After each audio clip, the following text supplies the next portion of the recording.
Bueno. Entonces les decía, había llegado a que no cabe, o sea, pero esto es solo en el caso del área metropolitana de Buenos Aires, porque no hay otra zona de la Argentina donde haya tanta confluencia de muchas universidades nacionales en el mismo territorio, ¿no? Entonces, en este caso particular, la autoridad de aplicación hizo una suerte de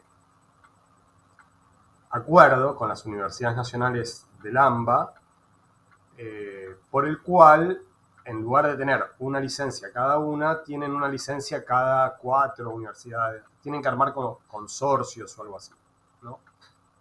Un segundito. Consorcios o algo así. Entonces, ahora, que le den una emisora de televisión a cada provincia, y en cambio no le den a cada municipio una emisora de televisión, también permite como gestionar el espectro radioeléctrico para evitar esas superposiciones. Porque si hubiera una emisora de televisión por cada municipio, también habría superposición y el espectro radioeléctrico no lo permitiría. Bien. Entonces, tenemos esta situación de que las organizaciones de derecho privado tienen que presentarse a concurso. Como esta ley establece otro paradigma de comprensión del derecho a la libertad de expresión, estos concursos ya no miran solo la propuesta económica, obviamente. O sea, si hay un concurso para organizaciones de derecho privado sin fines de lucro, lo que va a ponderar la autoridad de aplicación es la propuesta cultural. Por supuesto, también tienen que presentar en el concurso tienen que presentar una propuesta económica, en el sentido que tienen que decir, bueno, sí, o sea, tenemos los dispositivos y las antenas y los equipos para funcionar, si no, no les van a dar la licencia, ¿sí? Pero no tienen por qué tener un plan de negocios para ganar dinero, como sí tenían que hacerlo antes. En cambio, si uno quiere concursar una licencia de derecho privado con fines de lucro, también tiene que presentar un plan de negocios, lógicamente. ¿Ah? Bien. Esta ley, igual que todas las leyes de radiodifusión que hubo en el país, plantea que el tipo de servicio es un tipo de interés público, no es un servicio público. Y cuando dije que reserva el 33% de las frecuencias para las organizaciones de derecho privado sin fines de lucro, quiero subrayar que lo dije, pero de todas las frecuencias y en todas las potencias. Por ejemplo, en la ciudad de Buenos Aires se hicieron concursos para otorgar licencias de televisión para organizaciones sin fines de lucro. Y una de las organizaciones que obtuvo licencia de televisión, hubo 3 que obtuvieron. Una de ellas es Barricada TV. Ahora, ese concurso fue diseñado para que sean emisoras de televisión abierta con muy baja potencia, como se dice. Es decir, Barricada TV no puede, con su licencia que obtuvo por concurso, lo cual es, imagínense, un giro gigantesco sobre la historia de la política de comunicación argentina. O sea, una organización de comunicación alternativa como Barricada TV, bien, obtuvo su licencia, Macanudo, o Pares TV, ¿no? De Luján, lo mismo. O sea, obtuvieron su licencia. Pero la licencia es de muy baja potencia, es decir, no pueden competirle al 13 o a Telefe, no pueden. Otra cosa es, alguien me va, si se pone alguien muy en cínico, ¿no? Que está muy de moda. Ah, bueno, este dice que le van a competir a Telefe, mirá lo que dice, no tiene los derechos de los Simpsons. Bueno, sí, o sea, no sé, capaz que sí, capaz que no. Por lo pronto, no pueden competir la Telefe. O sea, tienen un candadito para competir la Telefe, ¿entienden? O sea, digo, es al revés. Yo me pondría cínico del otro lado y le contestaría, y si no tenés tenés ninguna duda de que no le va a hacer ni cosquillas a Telefe, entonces ¿por qué no le permitís que tenga irradiación de sus contenidos en todo el territorio de la ciudad. ¿No? ¿Por qué lo estás constriñendo a que solo puedan dar contenidos en el barrio de Almagro? Así que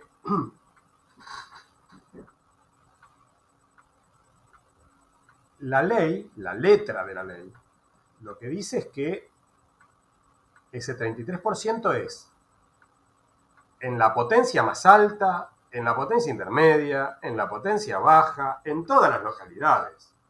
No dice que solo van a poder concursar en muy baja potencia. Lo que dice la ley. ¿Está? Entonces, este es el primer eje. Repito, privilegia a un sector que ha sido históricamente postergado, que es el sector sin fines de lucro. Por supuesto, también considero acá a los pueblos originarios. Y establece un 33% de la reserva de las frecuencias para este sector, no para los demás. Segundo, es una ley que establece límites a la concentración de la propiedad, distinto de los límites a la concentración de la propiedad de leyes anteriores. No es que leyes anteriores no hayan tenido límites, ya hemos visto que hubo leyes como el decreto ley de Aramburu o el decreto ley de Videla, que tuvieron leyes muy fuertes a la concentración de la propiedad.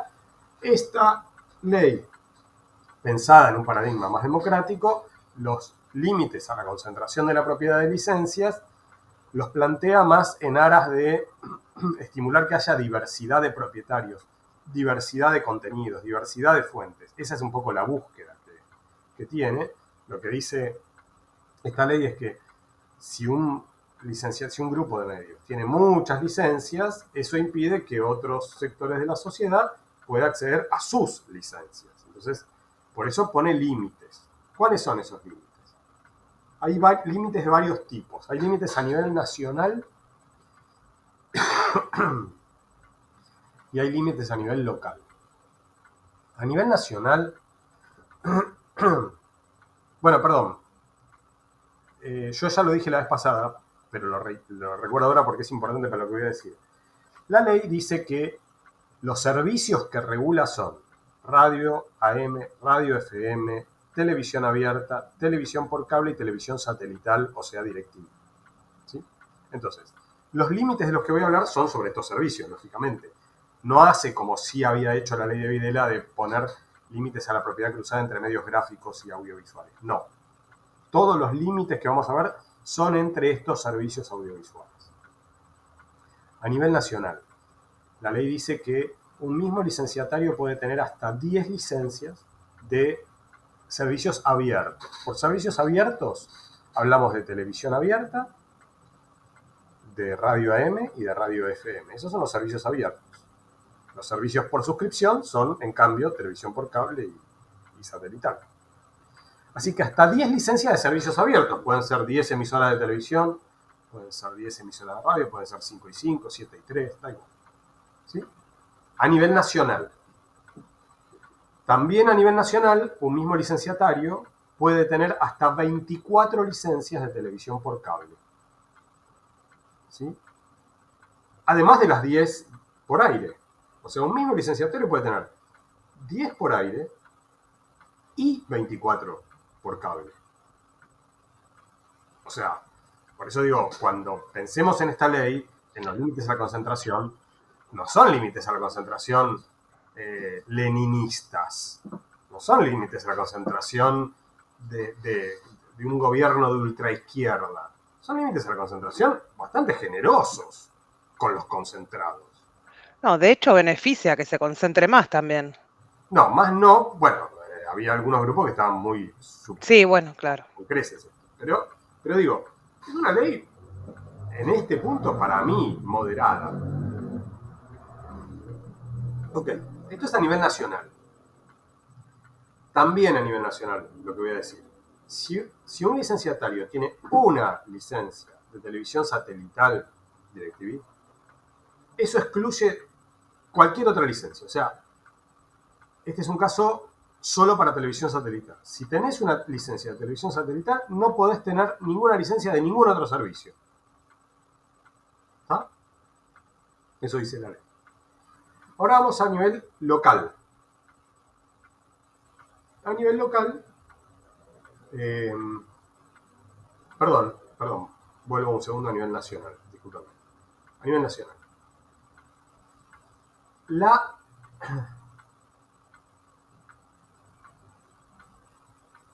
Tanto los servicios de televisión por cable, que uno pueda tener licencia como cable operador, ¿no? 24 licencias de cable operador.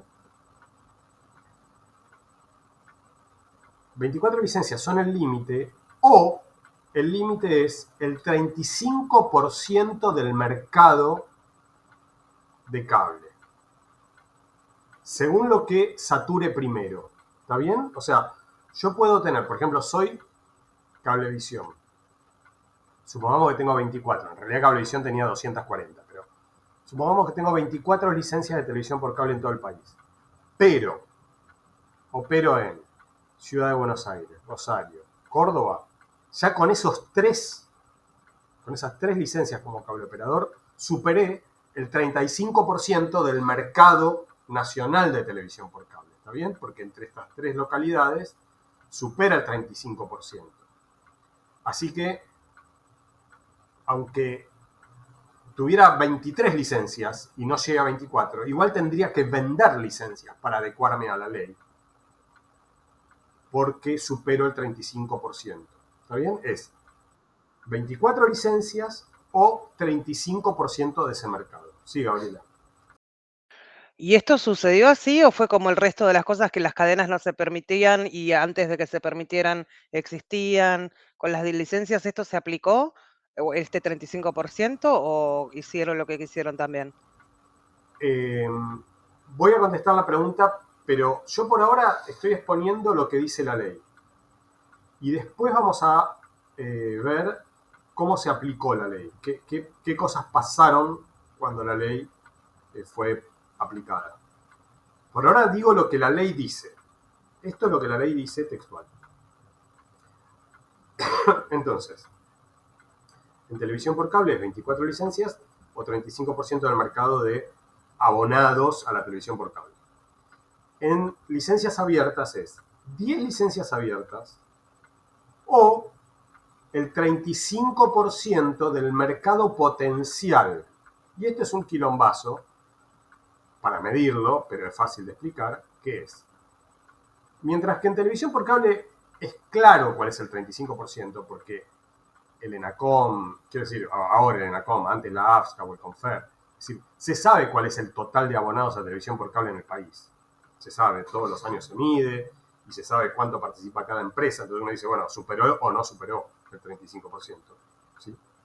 En televisión abierta y en radio es más difícil, porque ¿cuál es el total del mercado? Entonces, según la ley, el total del mercado es todas las personas que tienen un aparato de radio y pueden escuchar radio, aunque no la escuchen.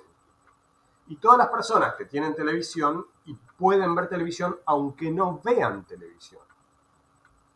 Entonces, 35% significa, de nuevo, en televisión abierta o en radio, que si yo tengo una licencia de televisión en Buenos Aires, una licencia de televisión en Rosario y una licencia de televisión en Córdoba, aunque tenga 3 y la ley me decía que yo puedo tener hasta 10, no puedo seguir acumulando licencias en Mar del Plata, en Salta o en Chubut, porque supero el 35%, ya con esas 3. En realidad, con 2 de las 3 llego al 35% casi. ¿Sí? O sea, recuerden ustedes que en el AMBA viven algo así como 15 millones de personas, en Córdoba y Gran Córdoba unas 3, y en Rosario y Gran Rosario unas 2,5. En un país que tiene 46 millones, con lo cual, digamos, llegamos casi al 50%, no, al 50%, sí, bueno, al 40 y largo por ciento, si estoy en esas 3 localidades, ¿no? Así que esto es a nivel nacional. 10 licencias en abierta o 35% de la audiencia potencial, más 24 licencias de cable o 35% del mercado de abonados, o, lo cual anula todo lo demás, una licencia de televisión satelital, que es nacional. Todas las demás licencias que no son de televisión por cable, de televisión satelital, todas las demás son locales, no son nacionales. Esto también sirve para que afinemos el discurso cuando hablamos de medios nacionales. En Argentina no hay medios nacionales. Nosotros decimos La Nación, Más o TN. No son medios nacionales. Todos son medios locales en Argentina. La licencia que tiene Telefe es una licencia para el AMBA. Después también tenemos, no sé, Telefe Córdoba, Telefe Rosario. Bien, pero Telefe Rosario es para Rosario. ¿Ok? Luego, a niveles locales, sí, Gabriela. No, perdón, no entendí eso. ¿Telefe Rosario no es una repetidora de Telefe de acá de Buenos Aires? No es repetidora. Es un licenciatario, tiene la licencia en Rosario Sí. y produce parte de la programación en Rosario. Y otra parte de la programación se la compra a Telefe Buenos Aires. Ah, ok. Pero, se la podría comprar, no sé, al canal NPH de Japón, me da igual. El tema es que es una licencia de Rosario. No hay licencias nacionales en la Argentina. Ni de radio siquiera, ni de televisión. ni tampoco Canal 7 ni Radio Nacional. Sí, pero Canal 7 no tiene una licencia, tiene una autorización porque es de derecho público estatal. Ah, claro, con el cambio de ley, Así que claro. el Estado Nacional sí tiene permisos para operar a nivel nacional, con Radio Nacional o con Canal 7, pero no tiene licencia. Las licencias son locales. A niveles locales, la ley establece como límites a la concentración hasta 3 licencias de radio y o televisión. 3 licencias en abierto, ¿no? Más una licencia de como cable operador. Pero, si uno tiene licencia de cable operador en una localidad, las 3 licencias en abierto que tiene no pueden ser, ninguna de ellas puede ser de televisión. O sea, uno no puede ser licenciatario de televisión abierta y de televisión por cable en una misma localidad. No se puede. Esto dice la ley. Esto es un régimen de prohibición de propiedad cruzada, ya no entre medios gráficos y audiovisuales, sino entre medios audiovisuales de pago y abiertos, entre televisión abierta y de pago, mejor dicho, en una misma localidad. Uno puede ser cable operador en otra localidad y licenciatario de televisión abierta en una localidad diferente, sí. Pero no se puede ser cablevisión y licenciatario de el 13 en Buenos Aires. Eso no. ¿Está bien? Otra cosa más. Los cableoperadores tienen la obligación de tener un canal propio. Por ejemplo, en el caso de Cablevisión, TN podría ser. Pero no puede tener más que un canal propio. O sea, tiene que tener ni más ni menos que un canal propio. Si uno es licenciatario de televisión por cable, tiene la obligación de tener un canal de su propiedad, pero no puede tener más que un canal de su propiedad. No puede tener TN, TIC Sports, Volver, Quiero TV, Magazine, Metro, bueno, todo eso no. Solo uno de ellos. ¿Sí? Bien, este segundo eje que dije es el eje de concentración de la propiedad. Un eje, por supuesto, fundamental de la ley. Un siguiente eje tiene que ver con el aliento o la exigencia de producción de contenidos. La idea de la ley es que no haya cadenas ni redes repetidoras de contenidos que reproduzcan en general lo que se fabrica en la Ciudad de Buenos Aires, sino que cada licenciatario tenga una exigencia de contenidos mínima locales, que en algunos casos tienen que ser propios, contenidos propios, digo, producidos por el propio licenciatario, pero en otros casos puede ser que el licenciatario vaya a comprar contenidos locales a productoras locales. Lo que no puede hacer es comprarlo en Buenos Aires. excepto el 30% de la programación, que no es poco. Lo que no podés es tener una licencia en la ciudad de Goya, provincia de Corrientes, y subirte a las 24 horas de la programación de una radio de Buenos Aires. Eso no se puede. Sí se puede que, no sé, si a vos te gusta la programación de Radio Mitre de Buenos Aires, pongámosle, bueno, elegís 2 o 3 programas que cubran hasta el 30% de la programación. El resto tenés la obligación de producirla en Goya, porque vos concursaste por una licencia en Goya. Si vos querías, sos amante de La Nata, Feynman y toda esa gente tan proba y democrática, entonces hubieras concursado por una licencia en Buenos Aires y contratado a Feynman, La Nata y todos estos. ¿Sí? Podés inventar tu La Nata y arme su propio La Nata en Goya. ¿Por qué no? Pero no, lo que no se puede, insisto, es, según la ley, repetir contenidos integralmente producidos en Buenos Aires. Así que de la producción de contenidos propios es un eje importante de la ley. Cuarto eje. Por primera vez en la historia argentina, esta ley crea una autoridad de aplicación que no depende exclusivamente del Poder Ejecutivo Nacional.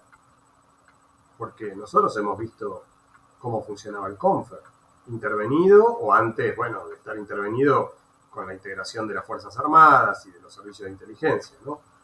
Pero esto no depende del Poder Ejecutivo. ¿Por qué? Porque la autoridad de aplicación que crea esta ley se llama AFSCA, Autoridad de Servicios de Comunicación Audiovisual. Si nosotros respetamos las normas gramaticales, vamos a llamarle la AFSCA, ¿verdad? Porque autoridad es femenina.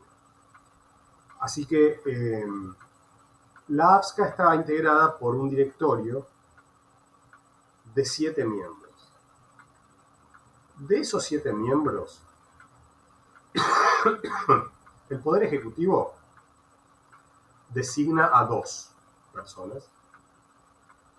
El Congreso de la Nación designa a 3 personas. Y un consejo que la ley crea, que se llama Consejo Federal de Servicios de Comunicación Audiovisual, designa a otras 2 personas. Ahí suman 7.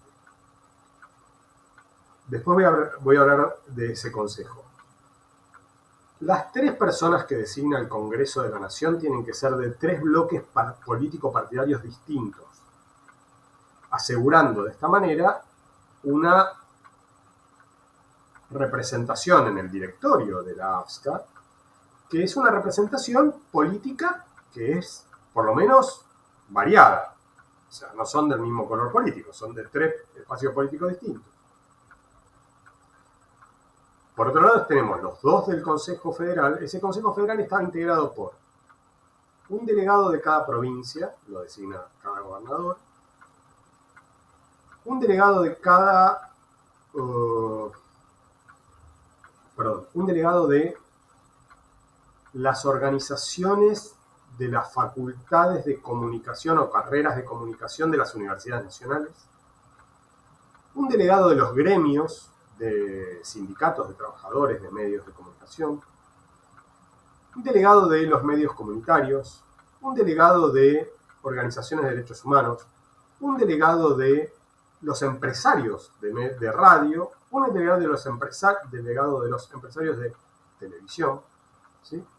Como ven, es un Consejo Federal amplio, también diverso en su integración. Bueno, ese Consejo Federal, de todo ese Consejo Federal, salen 2 personas para integrar el directorio de la AFSCA. 3 del Congreso, 2 del Consejo Federal, son 5, más 2 que designa el presidente o la presidenta de la República, 7. Entre los 2 que designa el presidente o presidenta de la República está el presidente de la AFSCA, digamos, ¿no? O sea, pero no depende del Poder Ejecutivo, ¿se entiende?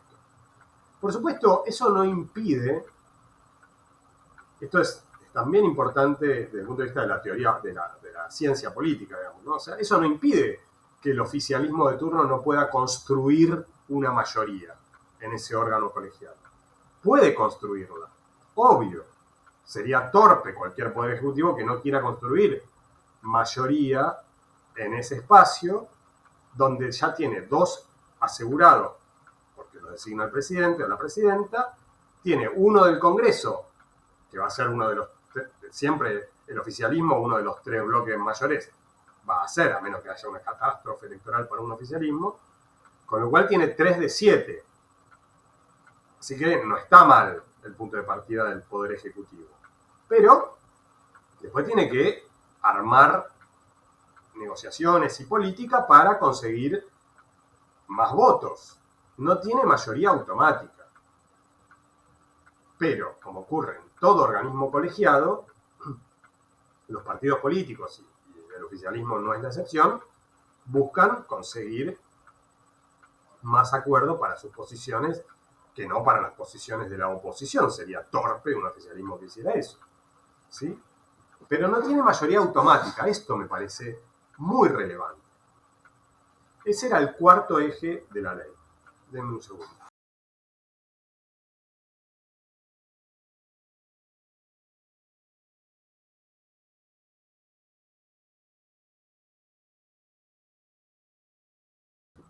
Bien, vamos al quinto eje entonces. Y el quinto eje es sobre los medios estatales, que la ley dice, y ustedes les recomiendo que la lean, esto voy a hablar del artículo 121 de la ley, que los medios públicos, así les llama la ley, tienen que estimular el pluralismo político, cultural, religioso, social, geográfico, etc. O sea, tienen que ser no gubernamentales. No pueden ser medios partidistas. Se los llama públicos porque tienen la misión de estimular el pluralismo. El pluralismo significa que haya de todo. El pluralismo no es que solo opinan los que piensan igual que yo. Estos medios públicos van a tener una forma legal, que es la creación de una empresa llamada Radio y Televisión Argentina, Sociedad del Estado, que tiene también un directorio. Y ese directorio tiene una representación idéntica. Tiene un directorio que se conforma de la misma forma que se conformaba la AFSCA. ¿Está bien? Con 2 directores de Radio y Televisión Argentina, Sociedad del Estado, designados por el Poder Ejecutivo, 2 designados por el Consejo Federal, 3 designados por el Congreso. ¿Está? De nuevo, separa, como estamos viendo, separa formalmente la dirección de Radio y Televisión Argentina, Sociedad del Estado, del Poder Ejecutivo. De hecho, los cargos de la AFSCA y los cargos de Radio y Televisión Argentina, Sociedad del Estado, según la ley, se designan como desacompasados del mandato presidencial. O sea, en el segundo año del mandato presidencial se designa al presidente de la AFSCA y de Radio y Televisión Argentina, Sociedad del Estado, y a su directorio, de modo tal que duren su mandato 4 años, es decir, hasta la mitad del mandato del siguiente presidente. Este es un diseño institucional muy novedoso, muy original. No había existido nada así en la historia argentina. Lo último, no sé si sería un sexto eje, pero podemos ponerlo como un sexto eje.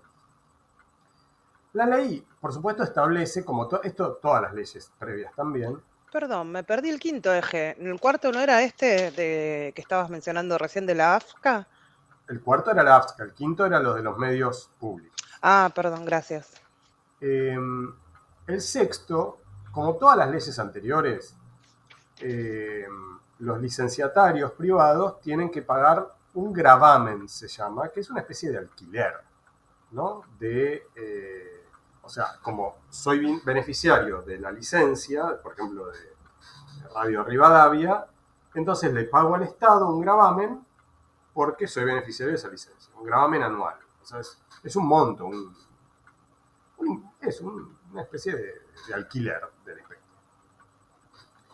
Esta ley dice que con lo que recauda la AFSCA, en concepto de gravámenes, tanto de licenciatarios de televisión abierta, de radio, AM, FM, como también de los gravámenes de los licenciatarios de televisión por cable, que suelen ser bastante más apetecibles porque es un negocio mayor, ¿no?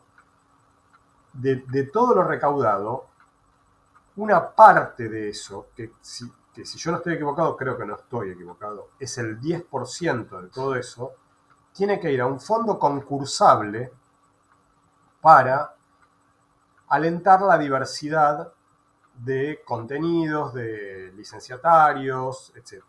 Eso dio origen a un programa que todavía se sostiene en el tiempo, desde el año 2009, que se llama FOMECA, que es el Fondo de Mejoramiento de la Calidad Audiovisual o algo por el estilo, al que postulan periódicamente organizaciones sin fines de lucro, radios AM, FM, generalmente comunitarias, pero también sindicales, por ejemplo, esta gente de, ¿cómo se llama? Construir TV, de la UOCRA, que es un buen canal de televisión abierta, que está en la TDA.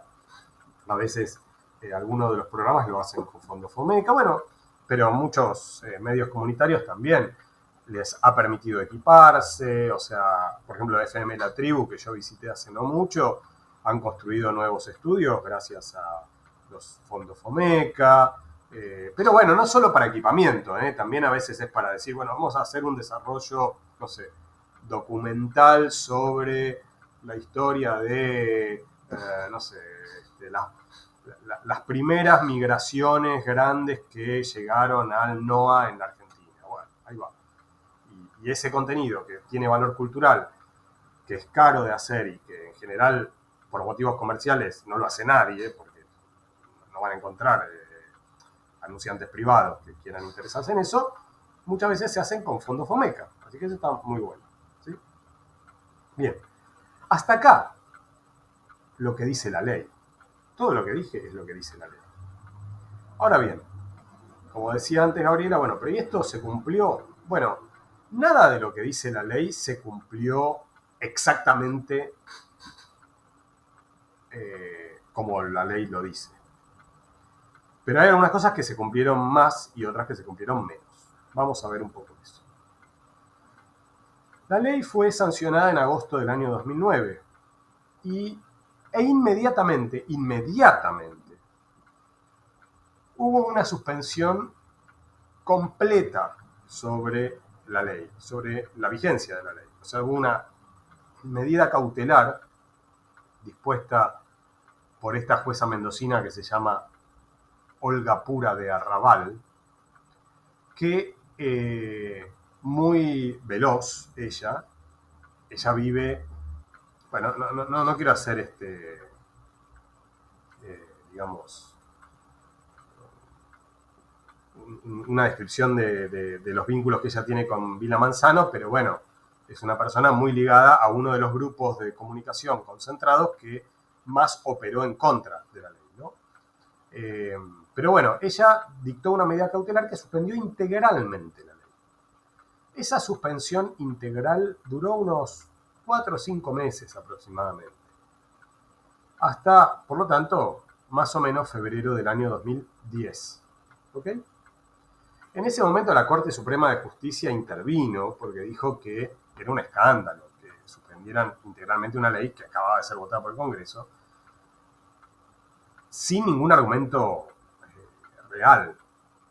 Entonces, lo que dice la Corte Suprema en aquel momento es, mire, tenemos medidas cautelares efectivamente. Vieron que la razón de un recurso de amparo y de una medida cautelar es detener la aplicación de alguna medida política que si se aplica te va a restar la posibilidad de realizar tus derechos y entonces vos pedís que se suspenda temporalmente, ¿sí?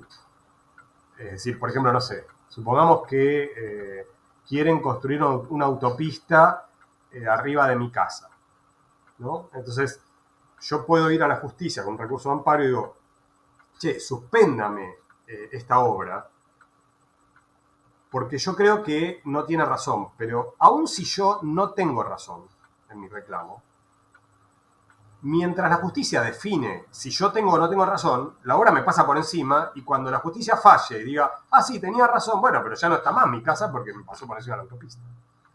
Por eso necesito una cautelar, ¿está bien? Para garantizar, suspender un hecho que podría lesionar mis derechos. Entonces lo que la Corte le dice es, usted no dijo cuál de los artículos de la ley podría amenazar los derechos de quién, ¿no? Así que esto de la suspensión completa no va. Eso dice la Corte Suprema, entonces levantan la cautelar. Febrero de 2010. A partir de febrero de 2010, la ley entra en vigencia. ¿Sí? Casi inmediatamente, Clarín logra que algunos jueces, también muy solícitos, muy cercanos a Clarín, gente que vive viajando a Miami, a encuentros random ahí invitados. A la revista Caras, Sí, a la isla Caras. Hoteles de lujo, claro, toda esa historia. Bueno, logra que algunos jueces suspendan cautelarmente ya no la ley de servicios de comunicación audiovisual, sino 4 artículos de la ley para Clarín, porque este es el punto de las medidas cautelares. No suspenden, en el caso de suspender leyes, no es que suspenden la ley para todas las personas. Una medida cautelar suspende la aplicación de una ley para el que pidió la suspensión, que en este caso fue Clarín. ¿Está? Entonces, ¿qué artículos suspenden estas medidas cautelares de febrero de 2010 para Clarín? Bueno, los que hablan del límite a la concentración de la propiedad, lógicamente, los que hablan de que no se pueden traspasar licencias de uno a otro operador, sí. Eso es lo que suspende, repito, el Poder Judicial cautelarmente para Clarín, 4 artículos de la ley. El resto de la ley está vigente. Está vigente a partir de febrero de 2010. Es más, para todos los que no son Clarín, toda la ley está vigente a partir de febrero de 2010. Y solo para Clarín está vigente toda la ley, excepto 4 artículos fundamentales, pero 4. Por lo tanto, el 33% para organizaciones sin fines de lucro, el mandato de los medios públicos que no sean gubernamentales, bueno, el porcentaje de producción nacional, de producción local o de producción independiente, todo eso está vigente. Yo entiendo, porque entiendo de política, el discurso de victimizante de, pero estuvo suspendida la ley. No, mire, no estuvo suspendida la ley. La ley estuvo suspendida 4 meses, 5 meses.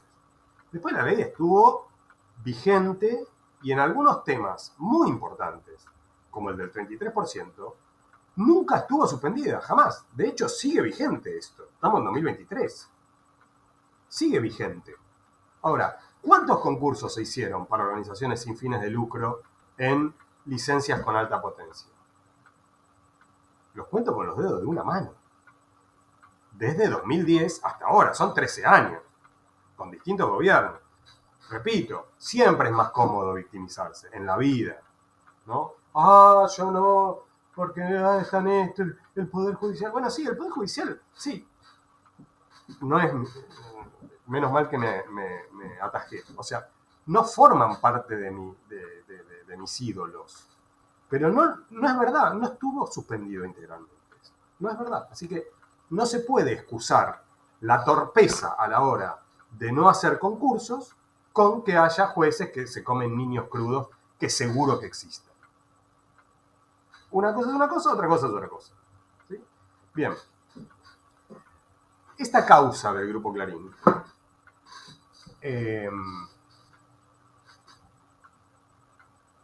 esta cautelar del Grupo Clarín provocó una gran discusión pública porque efectivamente el gobierno, la AFSCA, la titularidad de la AFSCA recayó primero en Mariotto, al que mencionamos la vez pasada, pero Mariotto fue elegido en el año 2011, cuando Cristina Fernández fue reelegida presidenta. Mariotto acompañó a Daniel Scioli como candidato a vicegobernador de la provincia de Buenos Aires. Entonces, Mariotto renunció como presidente de la AFSCA y Cristina Fernández designó como titular de la AFSCA a Martín Sabatella, que había sido intendente de Morón. No sabía nada de temas de medios, pero igual es cierto que los políticos son ligeros a la hora de aprender cosas, así que, bueno, con el tiempo se fue informando. Para mí es un error, pero bueno, o sea, yo no hubiera designado ahí a gente que no sabe del tema en un tema tan crítico como justamente era la aplicación de esta ley tan importante para el gobierno, y en el marco de una pelea feroz con el Grupo Clarín no hubiera puesto a alguien que no sabía del tema, pero bueno, así son las cosas.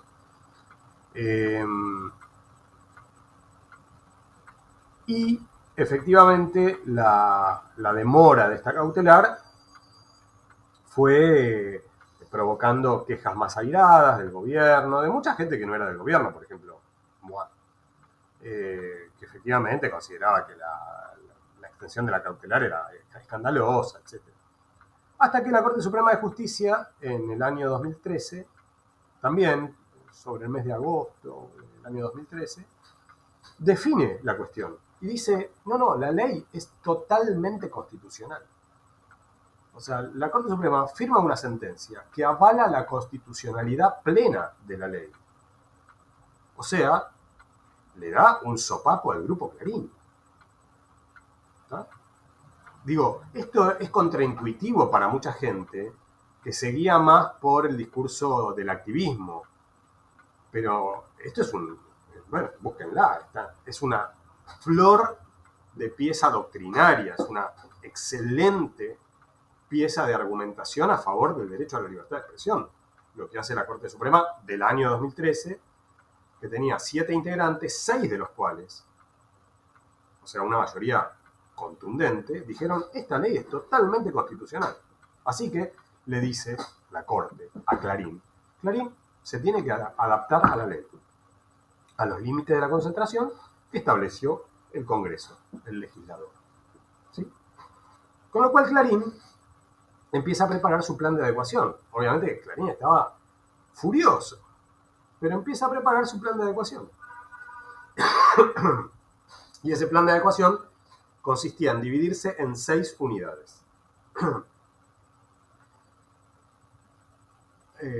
Clarín en ese momento tenía 4 accionistas principales. Ernestina Herrera Noble era, ¿se acuerdan que hablamos ya de ella, pobre? Ventilamos acá sus secretos de alcoba, pero Ernestina Herrera era la accionista principal, Mañeto el segundo más importante, luego en orden decreciente estaban 2 socios de Mañeto que se llaman Pagliaro y Aranda, Lucio Pagliaro y Héctor Aranda, no importan los nombres, pero tenía 4 accionistas principales, entonces diseñan un plan de adecuación a la ley para adecuarse a los límites, o sea, decir, 24 licencias de cable, o sea, en un mismo distrito no puedo tener Canal 13 y Cablevisión. Eso es complicado porque ellos tienen licencia en Córdoba, en Buenos Aires y en Rosario, tienen licencia de televisión abierta y tienen también Cablevisión. Y bueno, tenían que elegir cuál de las dos. Aparece en esa campaña victimizante también, TN puede desaparecer, no sé, toda una cosa, el discurso de Clarín y de sus... Bueno. Pero presenta el plan de adecuación, finalmente lo presenta. Ese plan de adecuación se separaban estos 4 accionistas, ¿sí? Entonces, por supuesto, la definición de esas unidades en las que se iba a dividir el grupo es una definición en donde Ernestina, la accionista entonces mayoritaria, y Mañeto, el segundo en importancia, se iban a quedar con cada uno de ellos con las 2 unidades más importantes, lógico, obviamente, mientras respetaran el tope de concentración, ¿no? Y después iban a vender 3 unidades, o sea, iba a ser un... Bien, ese plan lo presentan entonces a fines de 2013, que es el año en que la Corte Suprema tiene esta sentencia. Hasta que más o menos en agosto también de 2014, de un día para el otro, literal, Martín Sabatella convoca una conferencia de prensa, el titular de la AFSCA, ¿no? Convoca una conferencia de prensa y en la conferencia de prensa anuncia que el plan de adecuación que había presentado Clarín queda desestimado porque encontraron conexiones entre los abogados de alguna de las unidades que tenía por socios a Ernestina y a Mañeto. Porque lo que quiero decir es, por ejemplo, el abogado de la unidad 1, que era la unidad que se iba a quedar en Ernestina, compartía posta un tiempo compartido en una isla del Pacífico con un abogado de la unidad 2, que era la de Mañeto. ¿Sí? Suponiendo que esa conexión fuera correcta, cierta, la AFSCA podría haberle dicho, mire, saque a este abogado de acá. O sea, el plan de adecuación continúa, pero este abogado no puede ser abogado porque tiene un condominio con el otro, qué sé yo, ¿no? O es el cuñado, primo, amante, o no sé qué. Da igual. Además es un abogado. Bueno. Esta declaración pública de Sabatella la hace de manera bastante torpe, para variar, porque primero lo anuncia en conferencia de prensa y después convoca a la reunión de directorio para que avale la desestimación del plan de adecuación de Clarín. Sabatella está procesado hoy por esto. Porque cuando uno es un funcionario público, primero tiene que tomar la decisión en un órgano colegiado como es la AFSCA y después anunciar en conferencia de prensa lo que el órgano decidió. No invertir los tiempos. Pero eso es una torpeza formal, digamos, que le vale el procesamiento a este hombre. Lo cierto es que, para mí, la torpeza mayor es lo que sucedió a partir de ese momento, porque Clarín, con esa decisión de la AFSCA, lo que hace es volver a meter una cautelar. Ya no contra la ley, porque la Corte Suprema dijo que la ley era completamente constitucional. Ahora la cautelar es sobre la discrecionalidad de la AFSCA para impedirme cumplir con la ley. ¿Está bien? Hablo como si yo fuera Clarín. Hey, yo quiero cumplir con la ley. Estoy obedeciendo lo que dijo la Corte. Y la AFSCA no me deja. Así que, medida cautelar. Que rápidamente un juez amigote se lo da. Ahora, estamos en agosto, septiembre del año 2014. En diciembre del año 2015 cambiaba el gobierno. El mandato de Cristina Fernández terminaba en diciembre de 2015. Y entonces, si yo tomo una decisión como Estado, digo, como AFSCA, si yo tomo esta decisión en agosto, septiembre de 2014, sabiendo que inmediatamente Clarín va a conseguir una cautelar y que el año siguiente es un año electoral, donde la presidenta, que es la que condujo todo esto, no se va a presentar, y donde el candidato oficialista, que resultó ser Daniel Scioli, era muy amigote de Clarín, y los otros dos candidatos que había, que podían también eventualmente ser presidentes, que eran Sergio Massa y Mauricio Macri, eran más amigotes de Clarín todavía, le regalo una cautelar que sé que no se va a definir hasta diciembre de 2015, es decir, que la va a resolver el mandato presidencial siguiente con un presidente que no va a estar interesado para nada en que Clarín se adecue a la ley. Eso es una torpeza inenarrable. Así que, respondiendo un poco a lo que preguntaba Gabriela, esto de los topes, qué sé yo, ¿se cumplió o no se cumplió? Bueno, la verdad que no, porque todo estuvo supeditado a el procedimiento de adecuación de Clarín.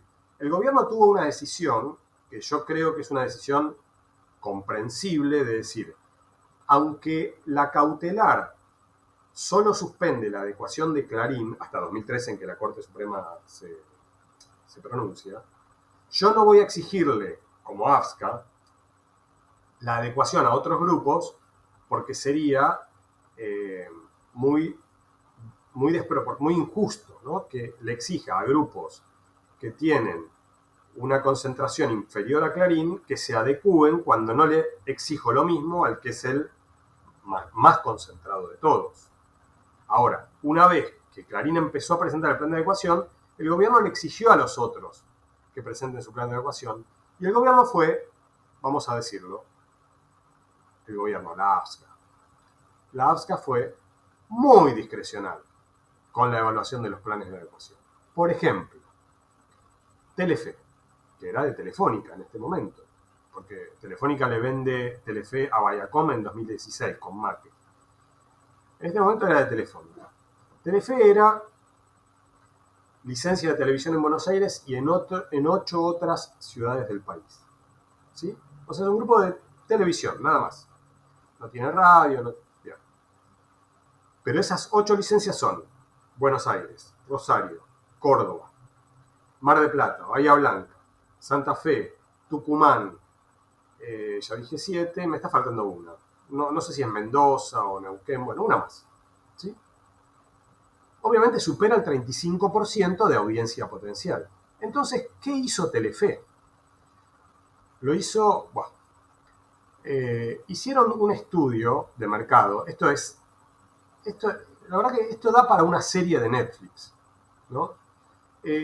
Hizo un estudio de mercado, o sea, contrató una consultora, a la que le debe haber pagado bastante buena guita, para que haga lo que se llama contabilidad creativa. Entonces, este estudio de mercado demostró que en Buenos Aires, Córdoba y Rosario, los hogares tienen menos televisores que en el resto de la Argentina.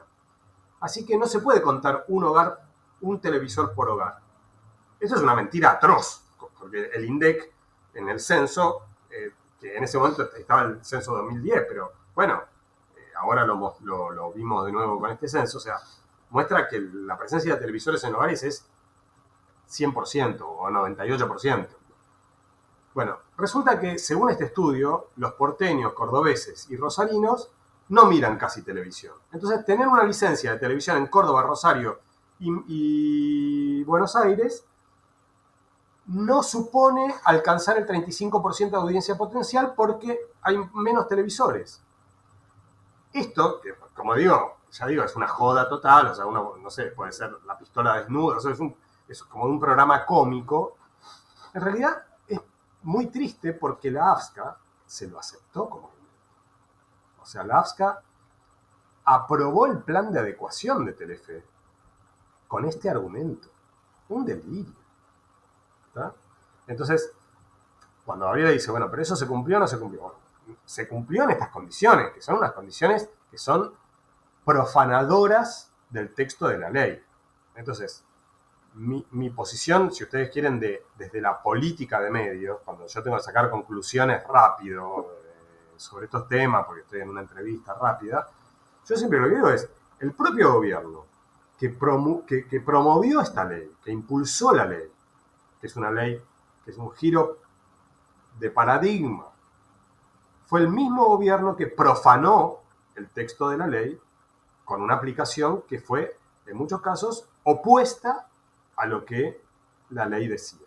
Soy consciente de que esa profanación tuvo también un contexto muy duro para el gobierno. Soy consciente de esto. O sea, es un gobierno al que le estaban tirando molotov todos los días desde la pantalla de TN. Bueno, no muy distinto de lo que pasa hoy, ¿no? O sea, uno enciende Radio Mitre, enciende Radio Rivadavia, entra a Infobae. Bueno, parece que la Argentina es, yo que vengo de Colombia, ¿no? En Colombia, ¿saben?